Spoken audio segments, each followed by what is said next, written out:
warahmatullahi wabarakatuh.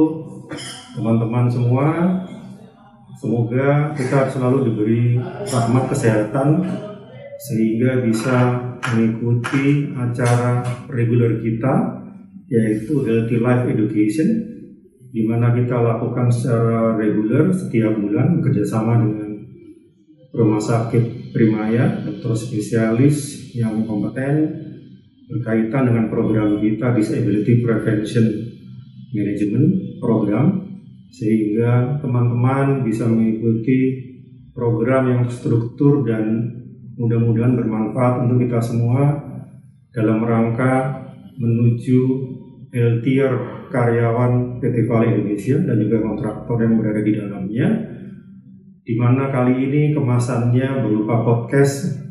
Yang sebelumnya adalah webinar, sehingga kita berusaha memberikan tampilan atau penyajian yang lebih menarik sehingga teman-teman semua dapat lebih ter-engage, lebih proaktif mengikuti program ini.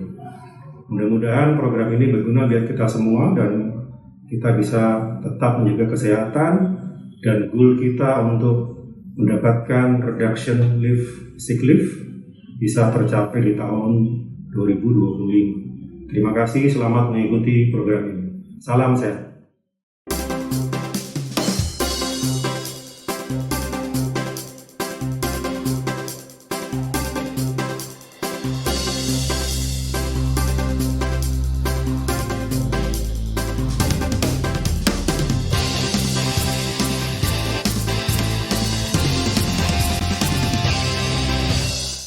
Assalamualaikum warahmatullahi wabarakatuh. Salam sejahtera, Om Swastiastu, Namo Buddhaya, salam kebajikan.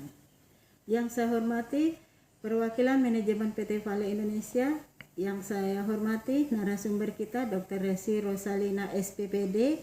Tak lupa saya menyapa ibu-ibu IKFI yang saya banggakan yang berkesempatan hadir pada hari ini.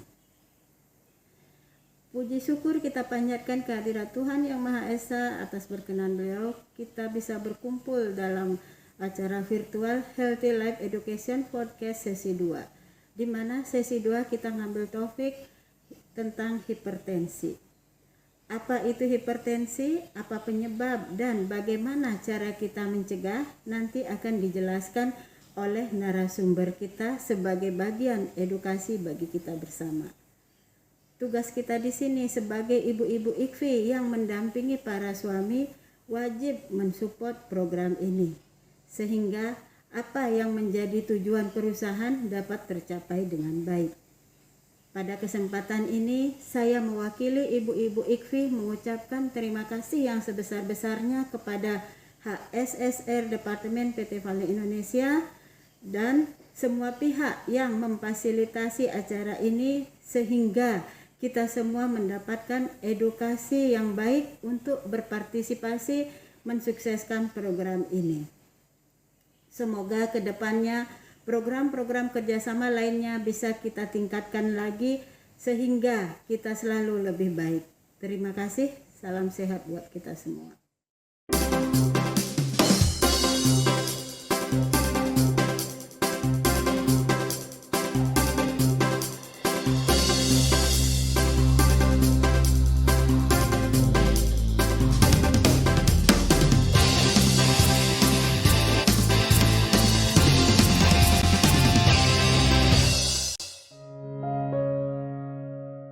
Assalamualaikum warahmatullahi wabarakatuh. Selamat pagi, salam sejahtera, Om Swastiastu, Namo Buddhaya, salam kebajikan. Hai, welcome to PT Vale Indonesia Healthy Life Education Podcast. Program ini merupakan program lanjutan dari sesi sebelumnya, namun dikemas dengan lebih menarik dalam bentuk podcast. Acara ini diselenggarakan oleh IHOH Team bekerja sama dengan Communication Team Primaya Hospital Sarawako dan IKFI, Ikatan Keluarga Vale Indonesia. Perkenalkan, saya Dr. Bica. Kali ini kita akan membahas topik yang sangat sering ditemukan di tengah-tengah masyarakat dan tidak menutup kemungkinan beberapa dari kita sudah mengalami penyakit ini. Kira-kira penyakit apa itu? Ya, hipertensi atau istilah awamnya biasa disebut dengan tekanan darah tinggi. Nah, Apakah penyakit ini berbahaya? Apakah penyakit ini dapat dicegah? Telah hadir di tengah-tengah kita narasumber yang menjadi idola di Primaya Hospital Sorowako tentunya. Ya, beliau juga ternyata sangat gemar sekolah. Beliau ini setelah lulus SMA di SMA Negeri 1 Makassar, beliau juga meluluskan pendidikan dokter umum di Fakultas Kedokteran Universitas Diponegoro dan menyelesaikan pendidikan dokter spesialis penyakit dalam di Fakultas Kedokteran Universitas Hasanuddin. Gimana dokter? Kira-kira dokter ada rencana untuk melanjutkan sekolah konsultan, Dok? Insya Allah, Dok. Oke, saya perkenalkan beliau adalah Dr. Resi Rosalina, spesialis penyakit dalam dari Primaya Hospital Sorowako. Apa kabar dok? Sehat? Alhamdulillah dok, baik, sehat. Terima kasih dok sudah menyempatkan waktunya untuk hadir di podcast kami. Ya, terima kasih juga dok, saya ucapkan telah mengundang saya di Health Education Podcast PT Vale pada hari ini dok. Baik dok, jadi kita langsung aja dok ya ke topik kita hari ini, yaitu hipertensi dok ya. Oke, saya akan mulai dengan pertanyaan what nih dok. Kira-kira apa sih hipertensi itu dok? Oke, jadi hipertensi atau biasa kita kenal dengan tekanan darah tinggi adalah suatu keadaan di mana tekanan darah sistolik lebih sama dengan 140 mm Hg dan atau tekanan darah diastolik lebih sama dengan 90 mm Hg. Nah biasanya hipertensi ini sendiri kita sebut dengan the silent killer ya dok ya, karena pasien biasanya datang dengan tanpa keluhan atau asimptomatik. Oke dok, untuk angka kejadian dari hipertensi itu seperti apa sih dok? Kemudian kira-kira apakah ada perbedaan angka kejadian hipertensi pada laki-laki dan perempuan? Oke, jadi berdasarkan epidemiologi hipertensi merupakan masalah kesehatan global. Hipertensi merupakan penyebab kematian nomor 1 di dunia, yaitu 60% dari seluruh kematian di dunia. Nah, hipertensi ini ditemukan pada 6% penduduk dunia, yaitu pada usia kurang dari 50 tahun ditemukan laki-laki lebih banyak dibanding perempuan, sedangkan pada usia lebih dari 50 tahun ditemukan perempuan lebih banyak daripada laki-laki. Nah, berdasarkan prevalensi hipertensi ini meningkat ya dok dari tahun ke tahun. Dari data tahun 2013, Riskesdas menunjukkan angka 27,8% dan meningkat pada tahun 2018 yaitu 34,1%. Jadi memang kejadian hipertensi ini terus meningkat tiap tahun ya dok ya. Dan tentunya bervariasi ya dok, tergantung usia dan jenis kelamin dok ya? Iya betul sekali dok. Oke dok, yang selanjutnya yang ingin saya tanyakan adalah kira-kira bagaimana sih hipertensi itu dapat terjadi atau patogenesis dari hipertensi itu sendiri dok? Oke, jadi patogenesis dari hipertensi ini menurut Kaplan ya. Jadi sini saya ambil dari sumber buku ajar ilmu penyakit dalam jilid 6 yang mengatakan bahwa hipertensi atau tekanan darah itu adalah interaksi antara curah jantung atau cardiac output dan resistensi perifer. Nah, jadi kita misalkan seseorang yang sering mengkonsumsi garam ya dok ya. Jadi ada asupan natrium yang berlebihan pada orang itu. Jika terjadi asupan natrium yang berlebihan, maka akan terjadi retensi natrium. Kita tahu sendiri bahwa sifat dari natrium itu mengikat air. Jadi apabila terjadi retensi natrium, natrium akan mengikat air sehingga terjadi volume cairan yang meningkat. Apabila terjadi peningkatan volume cairan, maka akan meningkatkan preload. Nah, jika preload yang meningkat disertai dengan kontraktilitas denyut jantung yang meningkat, inilah yang menyebabkan curah jantung atau cardiac output meningkat. Nah, perlu kita ketahui bahwa hipertensi juga dipengaruhi oleh aktivasi dari sistem saraf simpatis. Jika terjadi aktivasi sistem saraf simpatis dan sistem renin-angiotensin-aldosteron, inilah yang menyebabkan terjadinya peningkatan vasokonstriksi pembuluh darah dan terjadi peningkatan dari resistensi perifer. Sehingga jika tekanan resistensi perifer meningkat dan cardiac output atau curah jantung meningkat, inilah yang akan menyebabkan terjadinya hipertensi atau tekanan darah tinggi. Jadi banyak yang berperan dok ya, seperti jantung ataupun ginjal dok ya? Iya, banyak sekali faktor-faktor yang menyebabkan hipertensi ini dok. Ya dok, untuk penyebabnya sendiri, apakah ada pembagian dok penyebab hipertensi itu? Oke, jadi penyebab hipertensi ini pada umumnya ada dua ya dok ya, ada hipertensi primer atau esensial dan hipertensi sekunder. Nah biasanya hipertensi primer ini kita tidak tahu gejalanya, kita tidak tahu penyebabnya apa dok. Dan biasanya jumlahnya lebih banyak yaitu 90%.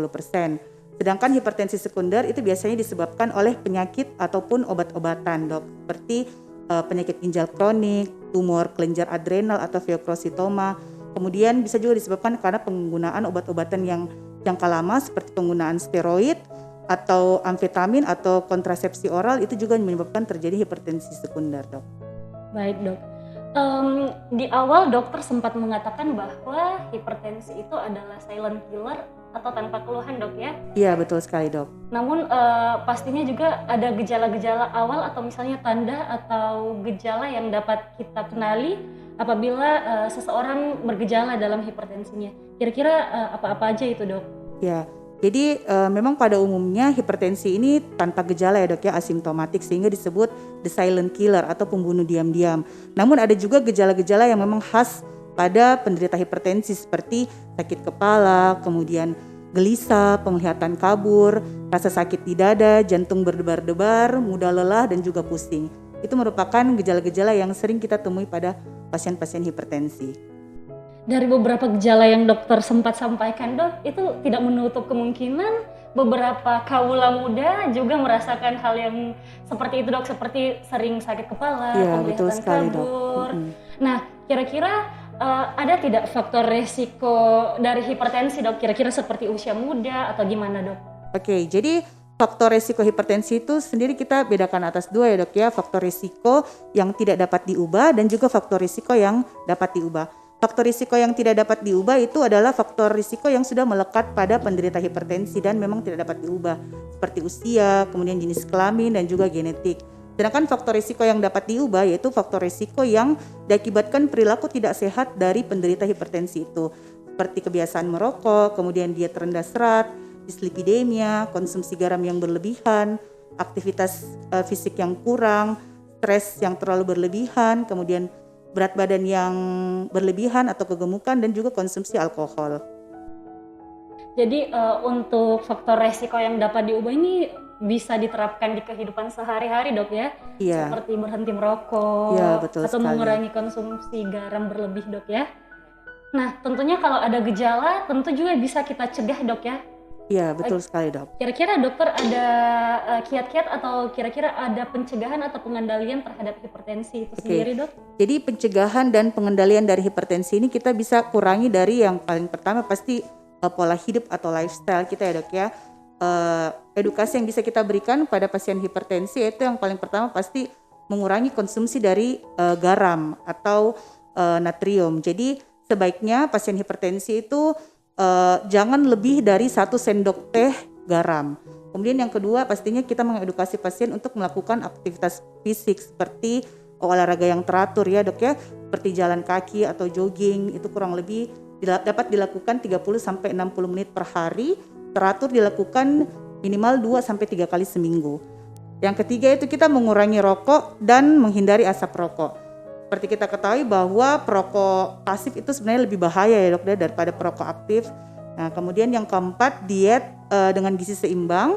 Sebaiknya kita edukasi pasien untuk konsumsi makanan yang lengkap seperti sudah ada karbohidratnya, proteinnya, ada lauk pauk, kemudian tidak lupa juga ada buah-buahan dan dilengkapi dengan sayur dan juga dilengkapi dengan susu. Kemudian yang kelima itu mempertahankan berat badan ideal.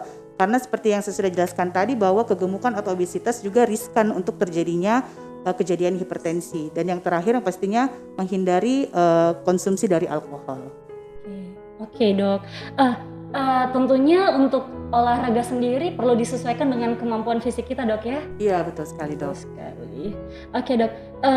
Untuk kan di awal juga sempat disampaikan oleh dokter bahwa selain melakukan diet, kira-kira apakah ada terapi pengobatan atau tata laksana dalam mengatasi hipertensi dok? Oke, jadi memang betul ya terapi dari hipertensi itu ada dua, ada terapi non farmakologi dan terapi farmakologi. Jadi pasien yang datang dengan keluhan hipertensi yang paling pertama kita edukasi untuk terapi non farmakologi dulu dok. Seperti contohnya kita edukasi pasien untuk mengurangi konsumsi garam yang berlebihan. Jika memang dalam waktu 2-4 minggu kita follow up dan ternyata tensi dari pasien tersebut terus meningkat, maka kita baru masuk ke terapi farmakologi. Nah, terapi farmakologi nanti kita bisa pilihkan golongan-golongan antihipertensi yang memang tepat untuk pasien tersebut, dok. Oh, kira-kira pemilihan golongan obatnya itu yang seperti apa, dok? Nice to know aja untuk para audiens. Oke, jadi penanganan hipertensi ini yang paling update itu adalah berdasarkan dari algoritma GNC8 ya dok ya. Nah di GNC8 ini dibedakan antara pasien yang tanpa komorbid dan dengan komorbid. Nah pasien yang dengan tanpa komorbid dulu itu terbagi atas dua lagi dok. Ada yang di atas 60 tahun dan di bawah 60 tahun. Jika pasiennya di atas 60 tahun, maka target dari tekanan darah itu harus mencapai kurang dari 150 mm Hg untuk sistol dan kurang dari 90 mm Hg untuk diastol. Sedangkan untuk pasien yang usianya di bawah 60 tahun, target tekanan darah sistolnya itu kurang dari 140 dan target untuk tekanan darah diastol kurang dari 90 mm Hg. Ini untuk yang tanpa komorbid ya dok ya. Sedangkan untuk pasien yang dengan komorbid, kita bedakan lagi antara pasien yang dengan diabetes tanpa CKD atau yang CKD tapi tanpa diabetes. Nah, di situ dijelaskan bahwa pasien-pasien yang dengan CKD tanpa diabetes itu sebaiknya diberikan golongan ACE inhibitor atau ARB. Contohnya itu seperti captopril, lisinopril ya, atau ARB contohnya seperti valsartan yang akhirannya sartan-sartan dok. Dan pasien yang tanpa diabetes dengan CKD ini kontraindikasi untuk pemberian CCB ya dok ya, amlodipin. Ya, saya rasa seperti itu dok.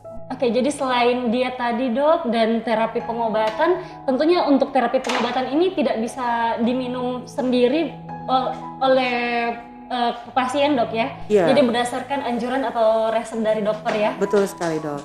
Oke, ini dok saya juga pengen berbagi pengalaman sedikit. Jadi beberapa biasanya saya mendapatkan pasien itu tidak rajin minum obat, jadi tidak teratur dalam mengonsumsi obat hipertensinya.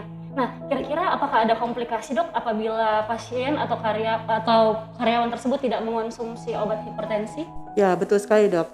Jadi kalau misalkan orang yang sudah didiagnosis hipertensi dan diberikan terapi obat hipertensi, namun obat tersebut tidak rutin diminum, maka banyak sekali komplikasi dari hipertensi yang bisa terjadi dok. Salah satunya adalah penyakit jantung koroner ya. Selain itu juga bisa terjadi stroke perdarahan di kepala apabila terjadi pecah pembuluh darah, maka bisa terjadi stroke perdarahan. Kemudian bisa terjadi juga penyakit ginjal kronik atau CKD. Kemudian keluhan komplikasi lain juga bisa terkena di pembuluh darah di mata, bisa terjadi retinopati hipertensi dan juga penyakit pembuluh darah tepi. Jadi sangat perlu untuk pencegahan ini dok ya, Betul pencegahan terhadap hipertensi. Nah, berbicara tentang lingkungan kerja dok, khususnya karyawan PT Vale Indonesia. Nah, apabila MCU dok dan ternyata karyawan tersebut tekanan darahnya tinggi dok, apakah kita serta-merta bisa mendiagnosis atau mengatakan bahwa wah karyawan ini hipertensi nih, gimana tuh dok? Ya, jadi betul sekali dok ya, untuk menegakkan diagnosis dari hipertensi itu tidak hanya kita lihat oh ini pasien tekanan darahnya tinggi, tapi kita harus melakukan anamnesis yang lengkap dan juga pemeriksaan fisik yang lengkap. Jadi pasien kita harus anamnesis dulu dok untuk menegakkan diagnosis hipertensi. Jadi kita tanyakan dulu apakah tekanan darahnya ini tinggi pada saat hari itu atau memang sudah tinggi di hari-hari kemarin. Kemudian kita tanyakan juga riwayat keluarganya, apakah ada ayah atau ibunya yang menderita hipertensi dan mengkonsumsi obat. Terus kita singkirkan juga penyebab dari hipertensi sekunder. Kita tanyakan apakah ada riwayat tumor ginjal atau riwayat penyakit CKD sebelumnya. Kemudian ditanyakan juga kepada pasien pada anamnesis itu apakah sudah pernah riwayat mengkonsumsi obat-obat steroid, amfetamin, terus riwayat minum alkohol sebelumnya, kita tanyakan di anamnesis. Setelah itu baru kita lakukan pemeriksaan fisik, kita ukur tekanan darahnya, dan pada saat kita mengukur tekanan darah dok ya, sebaiknya kita posisikan pasien posisi santai. Jangan pada saat pasien setelah melakukan aktivitas berat kemudian langsung ditensi, ya itu tidak bisa. Jadi kita istirahatkan dulu pasien kurang lebih 30 menit, setelah itu baru kita ukur tekanan darahnya. Jika memang tekanan darahnya itu meningkat terus dan kita follow up, jadi biasanya pasien itu saya suruh untuk catat di kertas ya dok ya, kemudian kita follow up. Jika memang tekanan darahnya itu terus meningkat sampai kurang lebih 4 minggu, ya baru saya kasih terapi obat-obatan dok. Jadi sebelumnya saya diet rendah garam dulu sebelum saya menganjurkan untuk minum obat dok. Ya. Jadi tidak serta-merta langsung minum obat atau langsung dok ditegakkan bahwa oh karyawan ini hipertensi, tidak bisa dok. Perlu proses yang panjang juga dok ya? Perlu proses yang panjang dan memang harus kita follow up ketat pasien tersebut dok. Jadi jangan langsung dianjurkan untuk minum obat. Jadi bukan hanya dari dokternya saja, tapi kesadaran dari seseorang, dok ya? Iya betul, kesadaran dari pasiennya juga untuk mengubah pola hidupnya. Oke. Beberapa juga pengalaman, dok, saya temui, saya mendapatkan tensinya tinggi, dok. Jadi kurang lebih 100, di atas 180/110 walaupun tanpa gejala. Kemudian seseorang tersebut mengatakan bahwa saya tidak ingin minum obat karena saya sudah mengkonsumsi obat-obatan herbal. Bagaimana pendapat dokter, dok? Oke, jadi konsumsi obat-obat herbal itu sebenarnya tidak tepat ya, dok ya. Bukannya saya larang, cuman itu tidak tepat karena tidak ada guideline atau penelitian yang membuktikan bahwa obat herbal itu bisa mengontrol tekanan darah. Justru obat-obat antihipertensi inilah yang sebaiknya dikonsumsi penderita hipertensi karena memang kerjanya untuk mengkontrol tekanan darah. Jadi sebaiknya pasien-pasien atau penderita yang hipertensi dan minum obat herbal, sebaiknya obat herbalnya dihentikan dan mengkonsumsi obat antihipertensi tersebut. Yang tentunya harus sesuai anjuran dokter ya. Resep dokter, ya betul sekali. Ini juga, dok, saya dapat kasus beberapa di lapangan bahwa ketika seseorang sudah mengonsumsi obat hipertensi, apakah harus diminum seumur hidup atau setiap hari, dok? Atau bagaimana, dok? Ya, betul sekali, dok. Jadi kalau pasien sudah didiagnosis hipertensi oleh dokter, maka ketika diberikan obat antihipertensi, obat hipertensi tersebut harus diminum setiap hari dan seumur hidup. Jadi jangan sampai pasien yang sudah minum obat antihipertensi, waktu itu tensinya mungkin 160/90, setelah minum obat terus turun jadi 120 atau 110, terus obatnya dihentikan, itu tindakan yang salah, dok ya. Jadi obat antihipertensi itu memang berfungsi untuk mengontrol tekanan darah. Jadi tekanan darahnya yang 120/80 itu adalah tekanan darah yang sudah terkontrol oleh obat. Jadi kapan dia menghentikan obat antihipertensi, maka akan sewaktu-waktu tensinya akan naik lagi, dok. Jadi otomatis tidak terkontrol tekanan Tidak terkontrol darahnya, lagi dok, ya. Makanya obat antihipertensi harus diminum setiap hari dan seumur hidup, dok. Dan tidak menurunkan tensi sampai ke Tidak, iya. Kebatas. Meskipun tensinya sudah 110 atau 120, tetap harus dikonsumsi terus obat antihipertensi tersebut, dok. Oke, berlanjut lagi nih, dok. Jadi biasanya kalau kita edukasi pasien bahwa ini kamu harus minum setiap hari obatnya. Nah, banyak pertanyaan yang timbul, dok, seperti kalau misalnya saya konsumsi setiap hari obat hipertensi ini, saya bisa bikin gagal ginjal. Gimana pendapat dokter, dok? Ya, jadi pendapat itu salah ya, dok ya. Jadi tidak ada obat antihipertensi yang efeknya justru akan membuat pasien tersebut jadi gagal ginjal. Justru jika pasien tersebut tidak mengkonsumsi obat antihipertensi, justru komplikasinya bisa ke gagal ginjal. Jadi bukan malah pernyataan yang sebaliknya ya, dok ya. Justru sebaliknya, dok, Iya, ya? betul sekali, dok. Nah, pertanyaan last but not least nih, dok. Oke. Kira-kira ada tidak peran keluarga, terutama istri atau suami di rumah, terhadap orang-orang yang mengalami atau mengidap hipertensi, dok? Ya, jadi betul sekali ya, dok ya. Peran keluarga itu memang sangat penting untuk pasien yang menderita hipertensi, karena seperti yang saya sudah jelaskan tadi bahwa obat antihipertensi itu adalah obat yang harus diminum seumur hidup, sama dengan penyakit diabetes juga, dok ya. Obatnya harus seumur hidup, dan itulah peran keluarga, terutama pasangan ya, mungkin istri atau suami, karena obat antihipertensi ini memang harus diminum tiap hari, maka harus ada peran penting dari keluarga untuk mengingatkan pasien apakah obatnya sudah diminum atau belum. Karena seperti kita ketahui, kalau misalkan tensinya tidak terkontrol, maka komplikasi kemana-mana itu akan bisa terjadi, bisa komplikasi ke jantung, ke ginjal, ke mata dan sebagainya.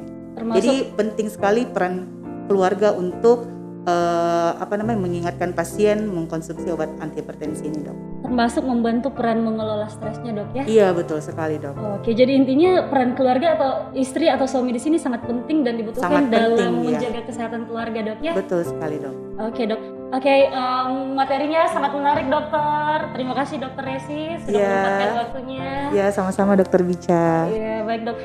Semoga ini menjadi bentuk pencerahan dan bentuk mawas diri terhadap diri kita sendiri dan keluarga, dok ya. Iya, dok. Terima kasih banyak, dokter Resi. Iya, sama-sama, dok. Oke, nah untuk karyawan atau peserta atau audiens yang masih ingin menanyakan pertanyaan kepada Dr. Resi, dapat mengisi link yang ada di layar atau men-scan QR code untuk mengajukan pertanyaan selanjutnya. Oke, di sesi kedua ini akan diumumkan pemenang door prize dari sesi pertama atau sesi sebelumnya. Namanya akan tertera di layar, bisa dilihat sendiri. Kemudian untuk pengambilan door prize-nya dapat menghubungi sesi pendidikan IKFI. Nah, sebelum menutup acara, saya ingin mengucapkan sekali lagi terima kasih kepada Dr. Resi. Ya, sama-sama dok. Terima kasih juga kepada Primaya Hospital Sarawako. Terima kasih kepada IKFI Seksi Pendidikan. Terima kasih kepada Communication Team. Terima kasih kepada IHOH Team selaku penyelenggara acara ini. Dan tak lupa saya mewakili panitia mengucapkan maaf yang sebesar-besarnya apabila ada kekurangan dalam acara kami. Kemudian saya juga ingin mengingatkan bahwa jangan lupa untuk mengupdate TV Go atau Virgin Pulse sebagai bentuk untuk mendukung program health. Sampai ketemu di acara PT Vale Indonesia Healthy Life Education Podcast selanjutnya. Iya.